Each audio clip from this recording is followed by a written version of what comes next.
یہ بھی کیا ہے، اللہ اپنے بندوں کو اپنا آپ یاد دلاتا رہتا ہے۔ کوئی ہم سے پوچھے گا تمہیں کیا ہو گیا، اچھے بھلے تم صبح سو کے اٹھتے تھے، ناشتہ کرتے تھے، کوئی صبح صبح نسوار لگا رہا ہے، کوئی صبح صبح پان کی طرف جا رہا ہے، کوئی گٹکے کی طرف جا رہا ہے، کوئی چائے پی رہا ہے، یہ کیا ہو گیا تمہیں؟ تو ہم جواب میں کیا کہتے ہیں؟ بھائی یہ کیوں کر رہے ہیں ہم، کس کا حکم ہے؟ اللہ کا حکم۔ تو اللہ اپنے آپ کو یاد رکھوانے کے لیے ہم سے یہ کام کرواتا ہے۔ سمجھ میں آ رہی ہے بات کہ نہیں آ رہی ہے؟ اللہ چاہتا ہے کہ میں یاد رہوں تمہیں۔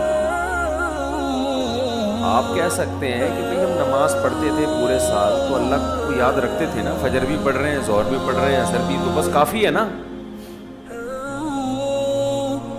کافی اس لیے نہیں ہے کہ یہ چیز نمازی کے لیے ایک روٹین کی چیز بن جاتی ہے، یہ عادت پڑ جاتی ہے، بھول جاتا ہے۔ وہ سمجھتا ہے کہ جیسے بچے اسکول جاتے ہیں نا، بچوں کو تھوڑی پتہ ہوتا ہے میں نے اسکول اس لیے جا رہا ہوں کہ میں سائنسدان بنوں گا، میں ڈاکٹر بنوں گا، میں انجینئر بنوں گا، میں پائلٹ بنوں گا۔ بچے اس کے لیے جا رہے ہوتے ہیں، ایک روٹین، ایک عادت پڑ چکی ہے۔ وہ کہتے ہیں زندگی میں ہم پیدا ہی اس لیے ہوئے کہ رات کو ہم نے جلدی سونا ہے، صبح اٹھنا ہے، ہماری امی نے ہمیں ناشتہ کرا کے دھکا دے کے وین میں بٹھا دینا، پھر وین جائے گی، وہاں ہم اتریں گے، ٹیچر ہمیں پڑھائیں گے، پھر چھٹی ہوگی، پھر وہاں سے گھر آئیں گے، بس۔ وہ روٹین کی چیز بن جاتی ہے۔ اللہ تعالیٰ اپنے بندوں کو اپنا آپ یعنی اللہ یاد دلانے کے لیے عبادت کی روٹین میں چینجنگ لاتے رہتے ہیں۔ اور دیکھیں کیا کرتے ہیں اللہ تعالیٰ، نماز قضا کرنا اسلام میں سب سے بڑا جرم، اس سے بڑا جرم اسلام میں نہیں ہے۔ حج میں اللہ نے کہہ دیا کہ جب میدان عرفات میں وقوف عرفہ کرو تو مغرب پڑھنے کی اجازت نہیں، قضا کرو مغرب۔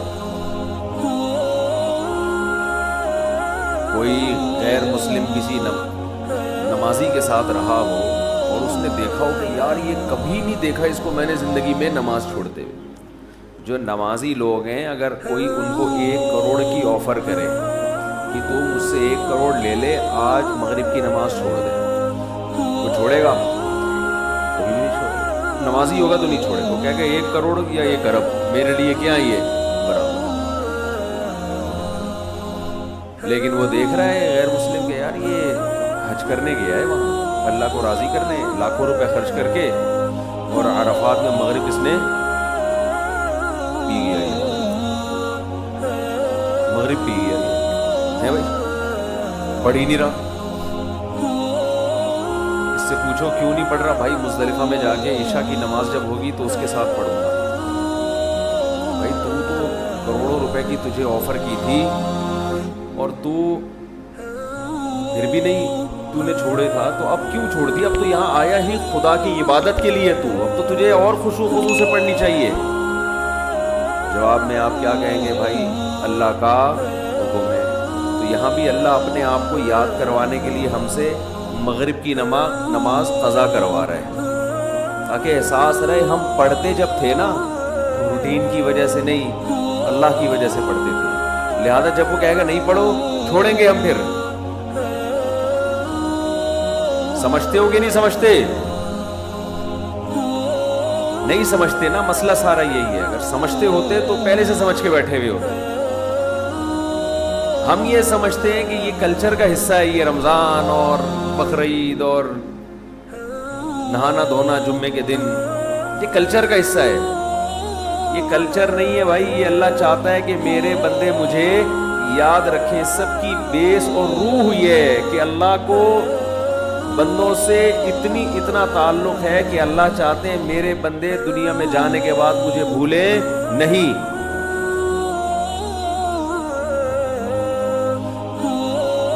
مجھے یاد رکھیں میرے بندے۔ تو ہر وہ چیز جو آپ کو اللہ یاد کرواتی رہے گی، اللہ کی نظر میں اس چیز کی ویلیو سب سے زیادہ ہے۔ کون سی چیز ہے جو آپ کو سب سے زیادہ اللہ یاد دلاتی ہے؟ وہ عبادت ہے، دعا۔ سمجھتے ہیں کہ نہیں سمجھتے؟ آج دعاؤں میں زیادہ زور نہیں ہے، یہ بڑا مسئلہ ہے۔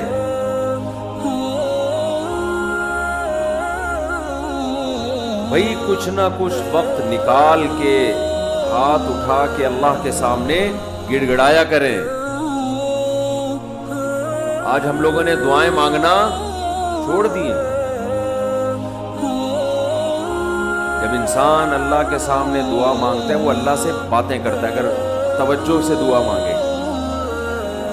دعا ایسی چیز ہے کہ یہ اللہ اور بندے کا جتنا مضبوط کنیکشن بناتی ہے، اتنا کنیکشن دنیا کی کوئی اور عبادت نہیں بناتی۔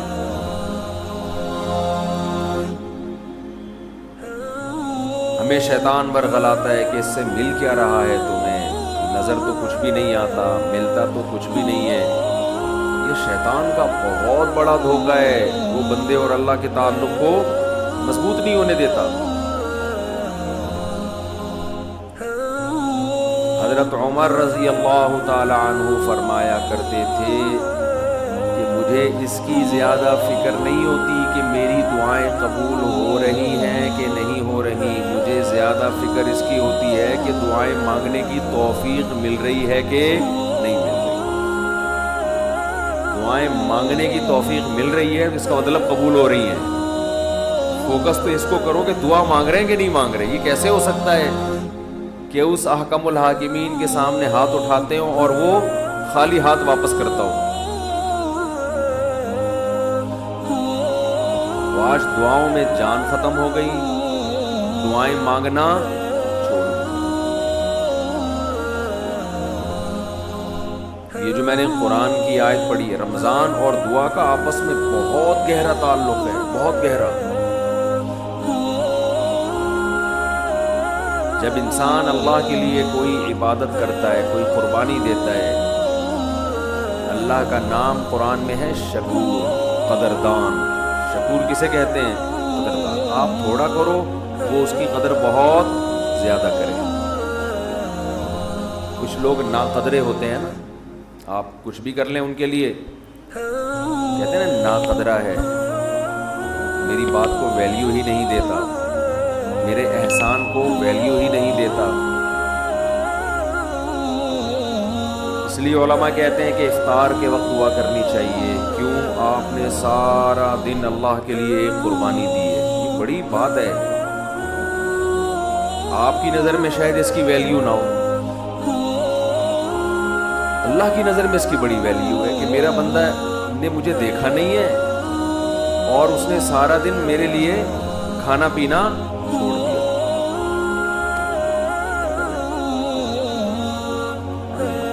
لیکن اتنا ایسے نہ پکڑیں کہ مکھی سے زیادہ آپ تنگ کرنا شروع کر دیں۔ بس بھاگ گئی، نام ہی کافی ہے۔ تو کیا بات چل رہی تھی؟ دعا کی تو چل رہی تھی یہ یہاں، ہاں افطار کی بات کر رہا تھا۔ تو ہم اس کو شاید ہلکا سمجھتے ہوں، لیکن اللہ کی نظر میں یہ ہلکا عمل نہیں ہے۔ اللہ کہتے ہیں مجھ پر ایمان رکھتے ہیں، مجھے مانتے ہیں۔ اگر اللہ کو نہ مانتے ہوتے تو کوئی کسی کے کہنے پر کھانا پینا، آج کل تو لوگ ڈاکٹروں کے کہنے پہ نہیں چھوڑ رہے۔ ڈاکٹر کہتا ہے کہ آپ کو نقصان دے گا کھانا پینا، آپ ڈائٹنگ کرو، مت کھاؤ، پھر بھی کھا رہے ہیں لوگ کہ مر جائیں لیکن کھانا نہ چھوڑیں۔ کتنی بڑی اللہ کی رحمت ہے، اللہ تعالیٰ پورے رمضان میں ہم سے کھانا پینا چھڑوا دیتے ہیں، توفیق دے دیتے ہیں۔ تو میرے اور آپ کے دل میں شاید قدر نہ ہو، لیکن اللہ تو قدردان ہے، وہ اس عمل کی بہت زیادہ قدر کرتا ہے۔ اس لیے کہتے ہیں کہ افطار کے وقت دعائیں قبول ہوتی ہیں، تضرع کا وقت ہے، عاجزی کا وقت ہے۔ تو دعائیں خوب کثرت سے کیا کریں۔ دعاؤں میں عاجزی، گڑ گڑانا، لجاجت کرنا، نبی صلی اللہ علیہ وسلم نے فرمایا دعا رو کے مانگو اور رونا نہ آئے تو رونے جیسی صورت بنا لو، صورت بنا لو رونے جیسی۔ ہمارے نبی نے ہمیں، کیونکہ اللہ کے سفیر ہیں نا، اللہ کا پیغام لے کر آئے، ہر چیز میں ہمیں گائیڈ کرتی ہے۔ غیر مسلم کے پاس نہ مانگنے کا طریقہ ہے، کس سے مانگنا ہے یہ بھی نہیں پتا، کیا مانگنا ہے یہ بھی نہیں پتا، کبھی ادھر جا کے مانگ رہا ہے، کبھی ادھر جا کے مانگ رہا ہے، یہ بھی نہیں پتا مانگنا کس سے، کیسے مانگنا ہے، کوئی یوں مانگ رہا ہے، کوئی کسی اور اسٹائل سے مانگ رہا ہے، یہ بھی نہیں پتا، کون سے ٹائم پہ مانگنا ہے جس میں قبولیت کا امکان زیادہ ہے یہ بھی نہیں پتا۔ تو اللہ کے حبیب صلی اللہ علیہ وسلم نے ہمیں یہ بھی بتایا مانگنا کیا ہے، یہ بھی بتایا کس ٹائم پہ مانگنے کی فضیلت زیادہ ہے، اور یہ بھی بتایا مانگنا کیسے ہے، دل کی کیفیت کیا ہونی چاہیے،